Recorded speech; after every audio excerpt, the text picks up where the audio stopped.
Assalamualaikum warahmatullahi wabarakatuh. Waalaikumsalam warahmatullahi wabarakatuh.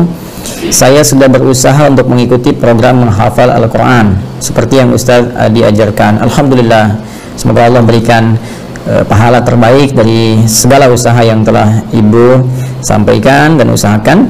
Namun saya lamban dan sulit hafal serta mudah pula lupa.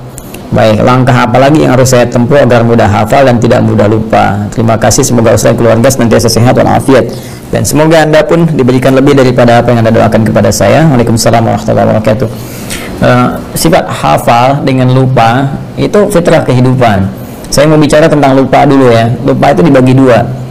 Ada lupa yang sifatnya anugerah, ya, anugerah untuk meringankan beban kehidupan kita, atau dalam konteks ibadah tertentu bahkan untuk menambah pahala. Ya, nanti kita bahas. Yang kedua, ada lupa yang dicela. Jadi kalau yang pertama ini sifatnya disyukuri, madah, itu kan dipuji. Yang kedua, dzam, ya mazmum, sesuatu yang dicela, yaitu lupa yang diakibatkan karena perbuatan-perbuatan maksiat. Ya, ingat, perbuatan maksiat itu akan berdampak pada, mohon izin sekali, jauhnya hubungan kita dengan Allah atau melupakannya pada nilai-nilai kebaikan. Ya, karena itu orang-orang yang bermaksiat itu, mohon maaf, seringkali lupa waktu sholat. Orang-orang yang penuh banyak maksiat lupa untuk baca Al-Quran. Sehingga dari sifat lupa ini jadi jauh dari sholat, jauh dari Al-Quran, jauh dari nilai-nilai kebaikan menurut syariat Islam dan sebagainya. Nah, ini yang dibawa dari maksiat, ya. Kemudian ada lupa yang dipuji yang pertama tadi. Lupa yang dipuji terbagi pada dua bagian. Pertama, takhfiful haya, untuk meringankan aspek kehidupan. Jadi misalnya kalau kita diberikan oleh Allah sifat lupa dalam beberapa hal yang kiranya bisa meringankan beban kita, maka itu harus disyukuri, ya. Kita bersyukur. Bayangkan kalau semua manusia ingat terus, wah, barangkali, mohon maaf gitu ya, bisa jadi terganggu nanti jalan pikirannya, jadi kena penyakit tertentu yang memberikan beban berat. Anda ingat dari mulai lahir sampai sekarang, ingat semua kejadian, nggak bisa tidur Anda.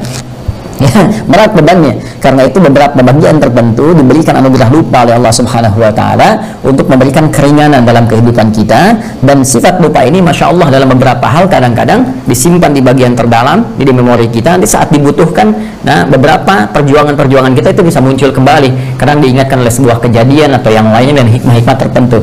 Ya, lupa dalam bahasa Arab disebut dengan nisyan.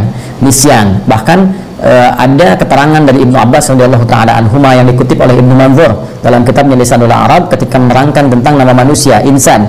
Ya, summiyal insanu insanan li'annahu 'indama uhida ilaihi fanasiya.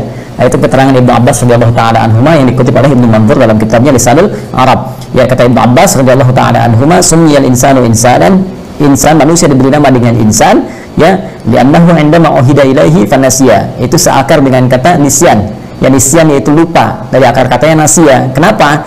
Karena manusia itu ketika berkomitmen dengan Allah itu seringkali ada sifat lupanya. Ya, ada sifat lupanya. Ya, itu karena itulah diberi nama dengan insan, ada korelasi dengan nisyan. Ya kan? Nasia itu lupa. Saya lupa, nasitu. Kita lupa, nasina. Maka dalam konteks kehidupan kita berdoa, Rabbana la tu'akhirna in nasina au akhtana. Ini jenis lupa yang pertama.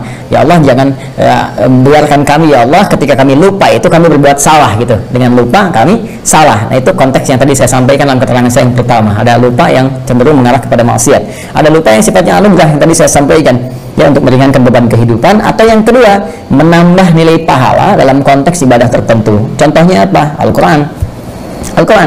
Ya, jadi ada kondisi tertentu yang orang ini nggak maksiat, ikhtiarnya banyak sekali, bahkan dia tahajud juga, dia puasa juga, dia meninggalkan maksiat, tapi ketika menghafal Quran kok kayaknya susah gitu, ya, dalam tanda petik ya, padahal Allah katakan nggak ada yang susah, tapi qadar Allah ditetapkan oleh Allah bagi orang ini misalnya nggak secepat yang lain. Orang lain misalnya dalam 10 menit hafal 1 halaman, orang ini sudah 1 jam belum hafal, bahkan 10 jam masih terlambat-lambat, ya, ada yang pindah lupa sebelumnya misalnya kan. Apa di antara hikmahnya? Ternyata di antara hikmahnya itu rahmat Allah Subhanahu wa Ta'ala, di antaranya untuk memberikan tambahan pahala kepadanya dengan mengulang apa yang telah dia tadi usahakan untuk dihafal. Jadi makanya menghafal Quran itu sering saya katakan, bukan berapa banyak hafalan yang dikumpulkan, bukan berapa juz yang telah dihafalkan, tapi berapa banyak ikhtiar kita untuk menghadirkan Quran itu hadir dalam jiwa kita, ya, berdasarkan kemampuan usaha kita. Jadi yang dilihat oleh Allah, yang dinilai itu adalah ikhtiarnya, bukan berapa juz yang telah dihafalkan. Ya, kalau berapa juz yang telah kumpul itu yang menjadi pahala, rugi kita. Rugi. Tapi betapa adilnya Allah memberikan ikhtiar manusia sebagai ukuran pemberian pahala kepadanya. Karena itu kalimat Nabi jelas mengatakan, ya, man qara'al Qur'ana, ya, man qara'a kitaballahi, siapa yang membacakan kitabullah subhanahu wa ta'ala, membacakan Al-Qur'an. Bahkan redaksi tegas mengatakan man qara'a harfan min kitabillah. Ya, Nabi menyampaikan man qara'a harfan min kitabillahi, siapa yang membacakan satu huruf dari kitabullah, ya, falahu asyru hasanat, dia mendapatkan 10 kebaikan padanannya. Satu huruf sama dengan 10. Walam aqul alif lam mim harfun, ya, dan saya tidak katakan, kata Nabi, alif lam mim satu huruf, walakin alifun harfun, lamun harfun, mimun harfun, wa likulli harfin asyru hasanat. Tapi alifnya satu huruf, lamnya satu huruf, mimnya satu huruf, setiap hurufnya 10 kebaikan. Nah, sekarang Anda ambil rumus ini, ya, terapkan dalam kehidupan kita. Bagaimana seseorang yang ketika dia mencoba menghafalkan satu ayat saja, dzalikal kitabu la raiba fihi hudal lil muttaqin, dalam perjuangan dia mustahil ada orang misalnya secara umumnya sekali membacakan itu, misalnya pada umumnya, ya, saya tidak mengatakan kekhususan pada orang tertentu, secara umum dia bacakan sekali langsung selesai hafal, tertanam kuat. Tidak. Fitrah hafalan itu kalau ingin kuat tertanam, itu dia akan ulang-ulang. Maka orang yang membacakan ayat kedua di Al-Baqarah ini, ya, mulanya dia bisa memulai dengan kalimat seperti ini misalnya bacaannya. Dzalikal kitabu, dzalikal kitabu, dzalikal kitabu, la raiba fi, la raiba fi, la raiba fi, dzalikal kitabu la raiba fi, dzalikal kitabu la raiba fi, dzalikal kitabu la raiba fi, hudal lil muttaqin, hudal lil muttaqin, hudal lil muttaqin, dzalikal kitab, dzalikal kitabu la raiba fi, hudal lil muttaqin, dzalikal kitabu la raiba fi, hudal lil muttaqin, dzalikal kitabu la raiba fi, hudal lil muttaqin. Saya tanya pada Anda, berapa huruf yang telah saya bacakan? Hitung. Nah, berapa huruf yang telah saya bacakan? Ya. Saya ingin mengatakan kalikan dengan pengulangan yang telah tadi saya bacakan. Karena bacaannya siapa yang baca satu huruf? Saya kan baca berulang-ulang tadi. Mengulang itu kan membaca lagi. Jadi ada orang yang diinginkan oleh Allah Subhanahu wa taala melimpah dulu pahala kepadanya. Kata Allah, urusan hafal Quran nanti gampang. Ya, bagi Allah itu mudah, begitu dimudahkan menghafal semudah-mudahnya. Mungkin sekarang berjuang 1 bulan 2 bulan sulit, tiba-tiba bisa terjadi dalam sebulan berikutnya bisa 30 juz hafal. Kalau Allah berkehendak untuk memudahkan. Ya, tapi ada sesuatu hikmah yang besar yang Allah ingin anugerahkan. Ya, kadang-kadang limpahkan dulu pahalanya. Bukankah semakin banyak pahala, semakin peluang mendapat rahmat Allah itu tinggi, paling minimal untuk dosa. Ya kan? Dosa dengan pahala kan rumusnya seperti itu formulasinya. Pahala yang ada menutup dosa yang telah dikumpulkan dari maksiat. Jadi ketika ada pahala 10, dosanya 9, maka ditutup. Pahala tinggal 1 lagi. Jadi kalau berbuat dosa lagi seimbang. Ya, karena itu ada rumus cepat yang cerdas dalam beramal adalah kumpulkan amalan-amalan, kerjakan amalan-amalan yang sekiranya mudah dilakukan tapi pahalanya banyak. Itu rumus ekonomi kan, modal sekecil-kecilnya keuntungan banyak, gitu kan.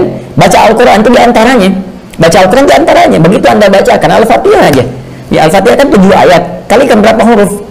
Ya, 17 kali baca dalam sehari, itu berapa pahala dikumpulkan? Kalikan 10 lagi paling minimal. Nah, jadi ketika Anda menghafalkan Al-Quran, berita baiknya adalah pahami dulu rumusnya. Saya sering katakan dari awal sejak kita mengaji, kalau kita paham rumusnya, semua kita syukuri.